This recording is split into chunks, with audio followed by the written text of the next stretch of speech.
Hello students, मैं पार्वती शर्मा अपने इन video lecture के द्वारा आपको हिंदी व्याकरण पढ़ा रही हूँ। अभी हमारा टॉपिक चल रहा है शब्द विचार। पिछले वीडियो में हमने शब्द के 3 भेद पढ़े, उत्पत्ति के आधार पर, दूसरा था रचना के आधार पर और तीसरा था प्रयोग के आधार पर। आज इस वीडियो में स्टूडेंट हम शब्द का चौथा भेद पढ़ेंगे, जो है अर्थ के आधार पर।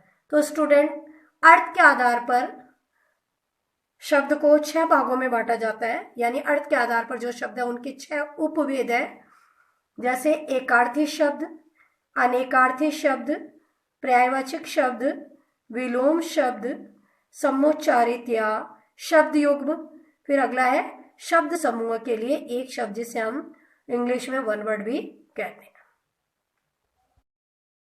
स्टूडेंट्स, अब हम अर्थ के आधार पर जो शब्द है उसका पहला भेद देखेंगे, एकार्थी शब्द। स्टूडेंट्स, एकार्थी शब्द किसे कहते हैं? वे शब्द जिनका अर्थ अलग हो। एकार्थी शब्द यानी वे शब्द जिनका अर्थ अलग होता है, किसी विशेष स्थान पर इनका क्या किया जाता है? प्रयोग किया जाता है, और इनका जो अर्थ होता है वो क्या होता है? गहन होता है। यानी वे शब्द जिनका अर्थ क्या होता है? अलग होता है, और ये इनका प्रयोग किसी विशेष स्थान पर किया जाता है, और इनका अर्थ क्या होता है? गहन होता है। जैसे एग्जाम्पल देखेंगे हम, अपराध और पाप।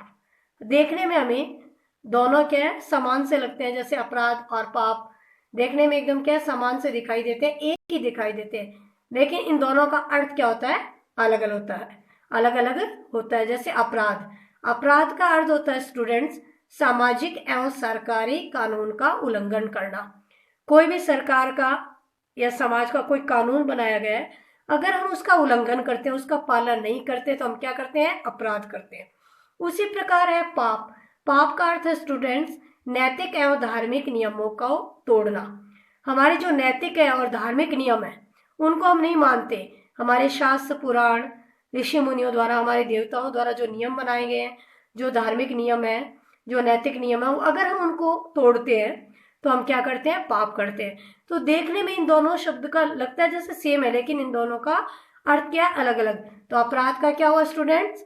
सामाजिक और सरकारी कानून का उल्लंघन करना, और पाप का हो गया नैतिक एवं धार्मिक नियमों को तोड़ना।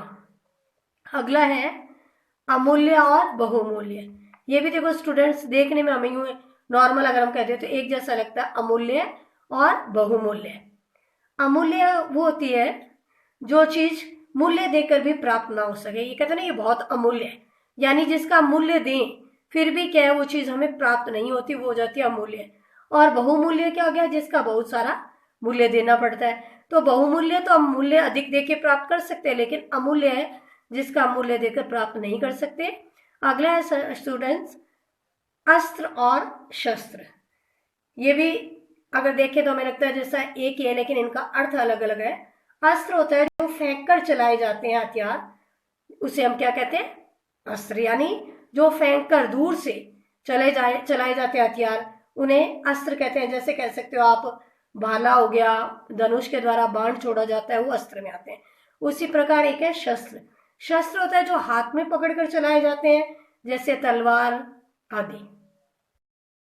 इसलिए स्टूडेंट्स, हमें हिंदी भाषा में वार्तालाप करते समय या लिखते समय शब्दों का गलत प्रयोग नहीं करना चाहिए। उस वाक्य, उस सेंटेंस के अकॉर्डिंग जो शब्द सही लगता है उसी का यूज करना चाहिए। अब आ गया सेकंड है अनेकार्थी शब्द।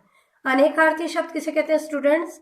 एक शब्द के अनेक अर्थ। जैसे नाम से पता चल रहा है अनेकार्थी, यानी एक शब्द है लेकिन उसके अर्थ अलग अलग निकलते हैं, उसे कई अर्थ हो जाते हैं, उसे क्या कह देते हैं? अनेकार्थी शब्द। जैसे हम देखते हैं द्विज। द्विज पक्षी, ब्राह्मण, प्राणी, अंडा, दांत, चंद्रमा। यानी द्विज वर्ड इन सब के लिए भी यूज किया जाता है। यानी पक्षी को भी द्विज कहते हैं, ब्राह्मण को भी द्विज कहते हैं, प्राणी को भी द्विज कहते हैं, अंडा है उसको भी द्विज बोलते हैं, दांत को भी द्विज बोलते हैं, और चंद्रमा को भी द्विज। यानी शब्द एक है लेकिन उनके कई अर्थ निकल रहे हैं। अगला देखिए स्टूडेंट, जैसे खर।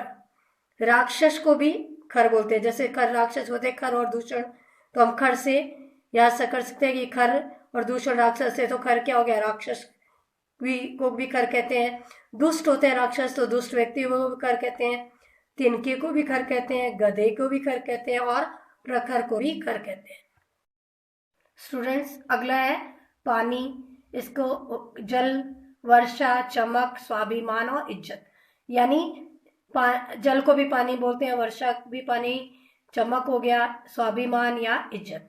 सारंग हिरन, सिंह, सांप, मोर, मधुमक्खी, मोरा, मेंढक, पानी, बादल, छाता, समुद्र, कमल, हाथी, घोड़ा, हिरण, इन सब के लिए सारंग वर्ड का यूज होता है। यानी सारंग का अर्थ है ये सब के लिए होता है। तो यानी एक तो जल से संबंधित याद करने क्या खूब सारे हैं सारंग का, तो यानी जल से संबंधित जो भी चीजें है वो सारंग के अंतर्गत आ जाती है। कोई भी जो जानवर है वो भी सारंग में आ गए। स्टूडेंट्स, अर्थ के आधार पर जो तीसरा भेद आता है वो पर्यायवाचक शब्द। ये तो आप सबको मालूम है कि पर्यायवाचक शब्द किसे कहते हैं? जो शब्द अर्थ की दृष्टि से समान होते हैं, यानी अर्थ की दृष्टि से शब्द अलग अलग होते हैं लेकिन उनका अर्थ समान निकलता है। तो अर्थ की दृष्टि से जो समान शब्द होते हैं स्टूडेंट्स, उसे हम क्या कह देते हैं? पर्यायवाचक शब्द। एग्जाम्पल देखते हैं, जैसे अंधकार यानी तम, तिमिर, अंधेरा, ठीक है। फिर अध्यापक, गुरु, आचार्य, शिक्षक, उपाध्याय, व्याख्याता, इन सब का अर्थ क्या होता है? अध्यापक ही होते हैं।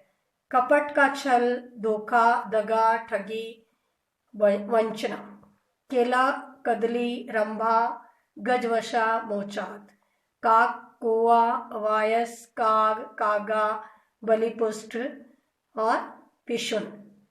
तो मतलब अर्थ की दृष्टि से सेम ही है। इन सब का अर्थ क्या है?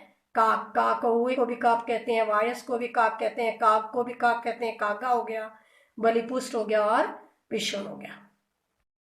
स्टूडेंट्स, इस प्रकार इस वीडियो में हमने अर्थ के आधार पर जो शब्द है उनके 3 भेद पढ़े, एकार्थी, अनेकार्थी और पर्यायवाचक।